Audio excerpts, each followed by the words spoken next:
Bonjour à tous. Dans cette vidéo, nous allons explorer comment les macros dans Excel peuvent transformer votre façon de travailler.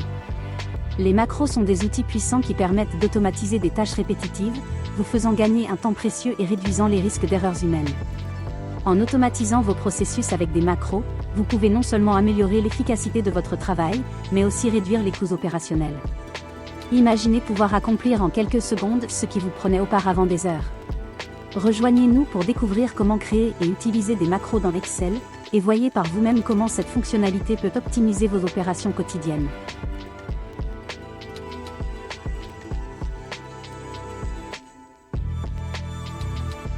Bonjour, aujourd'hui nous allons partager avec vous une introduction aux macros. Donc la notion de macro, c'est vraiment très intéressant, ça vous permet d'aller automatiser des tâches que vous voulez répéter tout le temps. Donc avant de commencer la présentation, je vous invite à aller visiter notre site Simple Techno pour voir toutes les formations qu'on peut vous offrir, ainsi que le soutien. Donc pour commencer, l'utilisation des macros, donc c'est un peu une étape avancée dans Excel. En général, dans le menu ici, ce n'est pas disponible le mode développeur qui vous permet d'accéder aux macros. Donc, si jamais vous n'avez pas ça, pour aller pouvoir afficher cette option, donc ici, vous pouvez venir ici dans Fichier, ici, Accueil, Options, et ici, donc, Personnaliser le ruban. Vous allez pouvoir trouver ici Développeur qui est décoché, c'est juste à le cocher, et vous faites OK, c'est fini. Vous allez avoir ici l'icône Développeur qui vous permet d'avoir accès à la section qui est ici Macro. Et quand on parle de macro, automatiquement, on parle de programmation visuelle basique, donc ça va ensemble. Donc, avant de commencer, j'ai choisi un exemple à vous montrer. Donc, ici, on a un tableau où il y a des noms, prénoms, des emplois et nombre d'années d'expérience. Donc, ici, c'est le type d'emploi. Dans cette page ici, on voudrait filtrer le résultat, filtrer le tableau en utilisant ce qu'on appelle le filtrage avancé. Dans la section données ici, on a l'habitude d'utiliser le filtre ici, mais il y a aussi l'option de filtrage avancé qui permet d'aller filtrer un tableau de manière avancée en spécifiant nous-mêmes les critères. Donc, je vais vous faire un petit exemple de filtrage. Donc, pour le filtrage avancé, si on place le curseur ici, c'est qu'on veut avoir notre résultat ici. On peut venir dans Avancé. Vous voyez ici, dans Avancé, soit qu'on filtre sur place dans la liste, mais non, nous, ce qu'on veut, on veut que le tableau qui est ici, on veut le filtrer. Le résultat, on veut que ça apparaisse ici. Donc, plage, on va venir ici, on va sélectionner notre plage. Voilà, la zone de critères. Donc, il est là ma zone de critères qui dit je vais filtrer selon l'emploi et le nombre d'années d'expérience. Et où est-ce que je vais mettre mon résultat? Mon résultat, je veux le placer ici, dans cette section. Donc, en faisant OK, vous voyez tout de suite, il nous a ramené tout ce qui est administration et tous les emplois. Maintenant, si par exemple ici, je voudrais avoir enseignement, et il faut que j'aille refaire toutes les étapes. Sélectionner ici, revenir ici, on va effacer ça. On revient ici, on appelle le filtrage avancé. Copier vers, on lui dit c'est quoi le tableau, c'est lui. Pardon, le tableau, c'est lui. Le critère, c'est bien lui. Voilà, et on le copie ici. Voilà. Vous voyez, donc ici, j'ai enseignement. Donc, si je dois chaque fois changer ici, donc ce qu'on va faire avec vous, donc je vais enlever ça, complètement enlever. Donc, ce qu'on va faire, les opérations que je suis en train de faire, on a une possibilité de les enregistrer. Donc, pour enregistrer, on utilise ici le bouton enregistrer en macro. Et donc, toutes ces opérations qu'on va effectuer vont être sauvegardées dans une macro que vous avez la possibilité de la rappeler plus tard directement. Donc, on va commencer. Euh, donc, je vais cliquer sur le bouton enregistrer une macro. Là, on me demande c'est quoi le nom. Donc, on va l'appeler filtrage. Ici, vous avez l'option d'utiliser cette macro dans ce classeur ou dans un nouveau classeur ou dans les macros personnalisés. Donc, on va garder dans ce classeur. Donc, dès que vous faites OK, à partir de ce moment-là, toutes les opérations que vous faites, ils sont sauvegardées. Donc, ici, on va aller dans Données. On appelle le filtrage avancé. Donc, copier dans un autre emplacement. C'est quoi mon tableau? Il est là, mon tableau. Voilà. C'est quoi ma zone de critères? Elle est là, ma zone de critères. Où est-ce que je vais avoir mon résultat? Je vais l'avoir ici et je mets OK. Et voilà. À partir de là, dans Développeur, je peux arrêter l'enregistrement et c'est fini. J'ai arrêté l'enregistrement. Donc, je viens de créer une macro. Comment on peut aller vérifier les macros? Vous voyez ici, si vous cliquez macro ici, vous venez de voir votre macro que vous avez créé. D'accord? Donc, si maintenant, on va effacer ça, on va tout effacer. Si on vient ici, on change soutien technique. Si maintenant, vous voulez relancer votre macro pour filtrer. Vous n'avez pas besoin de refaire toutes les étapes. Vous pouvez venir dans macro, filtrage, vous allez lui dire exécuter la macro. Vous voyez tout de suite, il ramène le soutien technique. Donc, vous avez ici macro, vous l'avez. Et en passant, si on veut aller rentrer dans la macro, vous voyez ici, modifier. Là, vous voyez bien le macro, c'est du le codage, c'est du Visual Basic. Vous voyez bien, Sheet, Run, Advanced Filter. C'est vraiment des instructions qui sont de Visual Basic. Donc, vous voyez ici développeur, macro, vous avez accès à ça. Et Visual Basic, c'est vos macros. Donc, vous voyez bien la section filtrage. D'accord? Bien.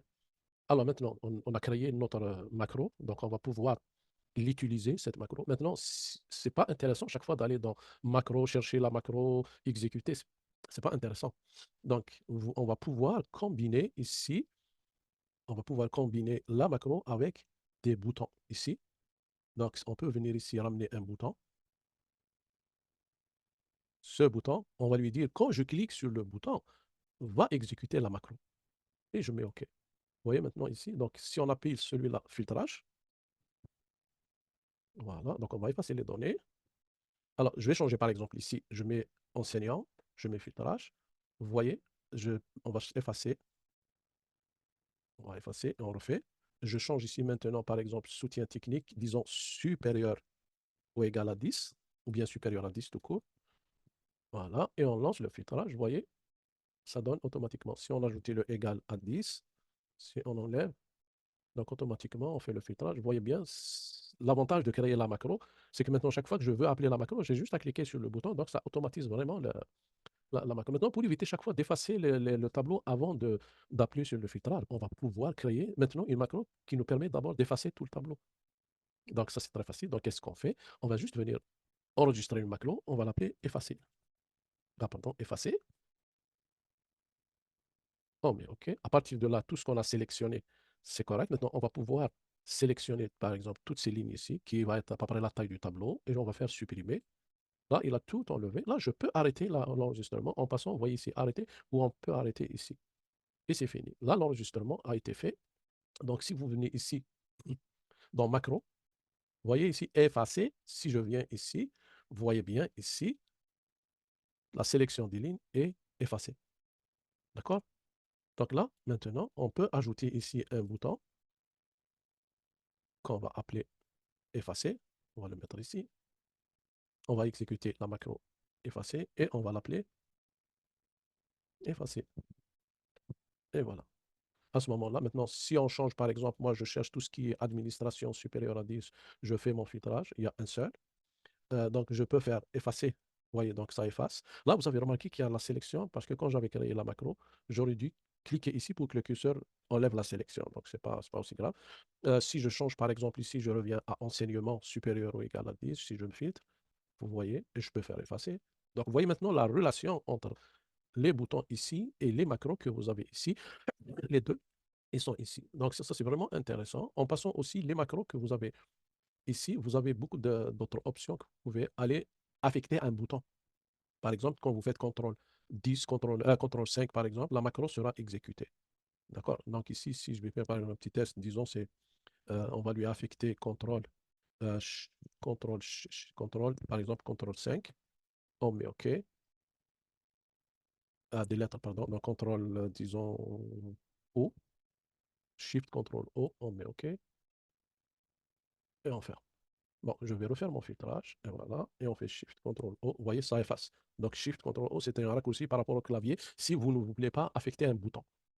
Donc vous voyez bien, la notion de macro, c'est vraiment, ça vous permet d'aller automatiser des tâches qui sont répétitives.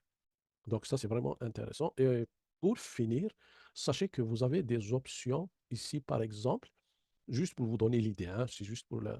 Vous avez ici dans macro, si vous allez dans le filtrage, si vous allez dans modifier, si on voit bien ici, vous voyez ici la fonction ici, advanced filter, copy to range, c'est qu'il le place sur la cellule A10. C'est que vous avez des options qu'on peut aller lui dire, par exemple ici, active cell.